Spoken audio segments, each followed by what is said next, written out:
আজকে আবার আমি গিয়েছিলাম মালদা কোর্ট, মানে মালদা কোর্টে যে ট্রাইব্যুনাল কোর্ট করেছে সেই জায়গাতে গিয়েছিলাম। তার কারণ হচ্ছে যে আমার কাস্টমার তো অনেক আছে, তো দুই কাস্টমার আমার কাছে এসেছিল, কোনো কাজের ক্ষেত্রে এসেছিল আমার কাছে। তো তাদের বললাম যে ট্রাইব্যুনাল করেছো? তো বলছে ট্রাইব্যুনাল করিনি। আমি বললাম ব্লকে হচ্ছিল বা অনলাইনে হচ্ছিল, আমরা করে দিচ্ছিলাম, তো বলছে করিনি। তা আমি বললাম যে এখন আমাদের কাছে না করে ট্রাইব্যুনাল কোর্ট হয়েছে মালদা কোর্ট, ওখানে যেয়ে যোগাযোগ করে ওখান থেকে ট্রাইব্যুনাল করে নাও। তো আজকে গিয়েছিল ট্রাইব্যুনালের জন্যে অ্যাপিল করতে ওখানে।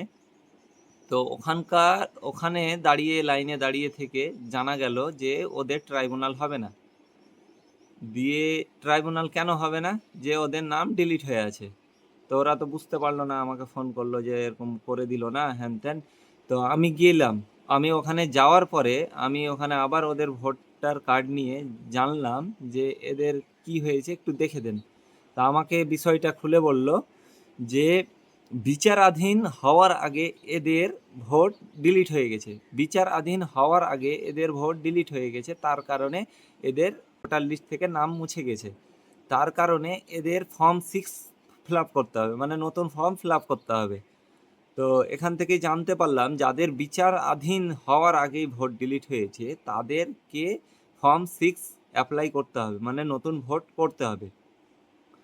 আর যাদের বিচারাধীনের পরে ডিলিট হয়েছে সেগুলোকে ট্রাইব্যুনাল করতে হবে, মানে ট্রাইব্যুনাল অ্যাপ্লাই করতে গেলে ওদের নাম উঠে যাবে। তো দুই রকমের ডিলিট কিন্তু। যাদের দেখবেন যে আপনি নিজে নিজেও বুঝতে পারবেন আপনি যে আপনার ভোটার অ্যাপটা থেকে ভোটার নাম্বার মেরে দেখবেন, যাদের দেখাবে রেকর্ড নট ফাউন্ড তাদের ভাববেন যে পুরোপুরি ওদের মুছে গিয়েছে। আর যাদের দেখবেন যে আন্ডার অ্যাডজুডিকেশনে আছে, মানে বিচারাধীনে, যাদের দেখবেন যে বিচারাধীনে লেখা উঠছে তাদের ভাববেন যে ওদের ট্রাইব্যুনাল হলেই হয়ে যাবে, মানে ট্রাইব্যুনাল করলে ওদের নাম উঠে যেতে পারে, এরকম ব্যাপারটা।